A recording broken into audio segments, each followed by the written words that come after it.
5 seconds. Start. மாண்புமிகு தலைவர் அவர்களே, மக்கள் நல்வாழ்வுத்துறை மானியத்தின் மீது நடந்த விவாதத்தில் பங்கு கொண்டு நல்ல பல கருத்துக்களை எடுத்து கூறிய உறுப்பினர்கள் அனைவருக்கும் என் நன்றியை முதற்கண் கூறிக்கொள்கிறேன். இந்த துறை இப்போதே நல்ல முறையில் செயல்படுகிறது என்று பாராட்டிவிட்டு இந்த துறை மேலும் நல்ல முறையில் செயல்பட வேண்டும் என்பதற்கான யோசனைகளையும் உறுப்பினர்கள் தந்திருக்கிறார்கள். இந்திய மருத்துவத்துறைக்கு இந்த அரசு அதிகமான அளவுக்கு பணம் ஒதுக்கி இருக்கிறது என்பதை மாண்புமிகு உறுப்பினர்கள் நன்கு அறிவார்கள். இதையே குறிப்பிட்டு பாராட்டிய உறுப்பினர்களுக்கு என் நன்றியை தெரிவித்துக் கொள்ள ஆசைப்படுகிறேன்.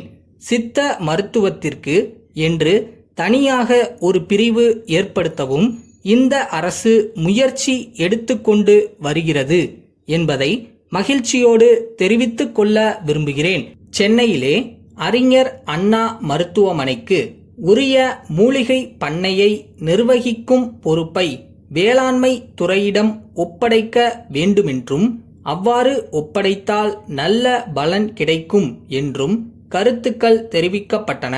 இது குறித்து நான் தெரிவித்துக் கொள்ள விரும்புவது என்னவென்றால், மேலும் சில மூலிகை பண்ணைகளை துவக்க அரசு முயற்சி எடுத்து வருகிறது.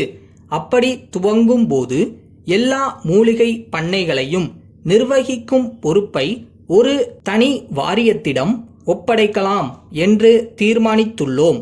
அப்படிப்பட்ட வாரியம் அமையும் போது அந்த வாரியத்தின் தலைவராக வேளாண்மை துறையில் நல்ல பயிற்சி பெற்ற ஒருவரை நியமிக்கலாம் என்றும் தீர்மானித்திருக்கிறோம் என்பதை தெரிவித்துக் கொள்கிறேன்.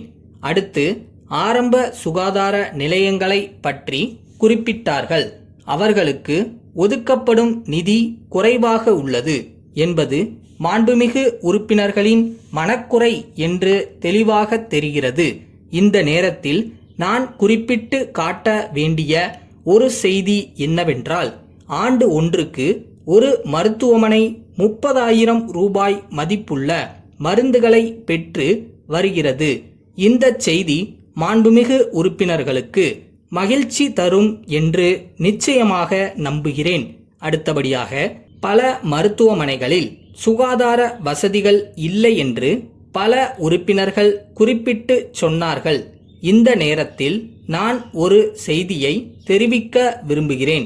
நமது அரசு மருத்துவமனைகளில் நோயாளியாக இருக்கிறவர்கள் 100 பேர் என்றால் அவர்களை பார்க்க வருகிறவர்கள் 1000 பேராக இருக்கிறார்கள். அவர்களை எல்லாம் உள்ளே அனுமதிக்க மறுத்தால் பல குழப்பங்கள் ஏற்படும். குடும்பமாக நோயாளியை பார்க்க வருகிறார்கள். அங்கேயே பல மணி நேரம் தங்கி இருப்பதோடு உணவுப் பொருள்களை கொண்டு வந்து நோயாளிகளுக்கு எதிரிலேயே உட்கார்ந்து குழந்தைகளோடு சேர்ந்து உண்டு மகிழ்கிறார்கள். இந்த போக்கை தவிர்த்தால் மருத்துவமனைகளில் சுகாதார வசதிகளை காப்பாற்றி வளர்க்க முடியும் என்பதை நான் சொல்லிக்கொள்ள விரும்புகிறேன்.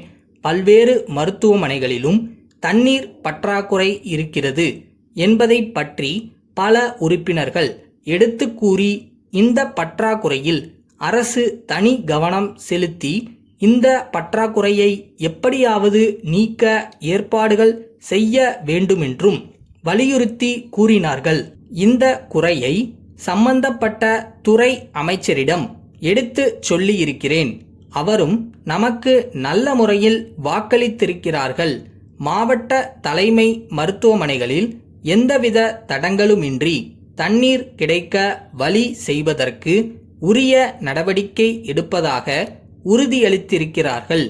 சித்த மருத்துவ முறைகளில் சிறப்பான மருந்துகள் உள்ளதையும் சித்த மருத்துவத்தின் மூலம் மஞ்சள் காமாலை போன்ற நோய்களை குணப்படுத்த முடிவதாகவும் ஓர் உறுப்பினர் குறிப்பிட்டு கூறியுள்ளார். இந்த செய்தியை மனதில் கொண்டுதான் சித்த மருத்துவத்திற்கு தனி பிரிவு ஏற்படுத்துவதை மாண்புமிகு உறுப்பினர்கள் அனைவரும் உற்சாகத்தோடு வரவேற்பார்கள் என்ற நம்பிக்கையை தெரிவித்துக் கொண்டு எனது உரையினை முடித்துக் கொள்கிறேன்.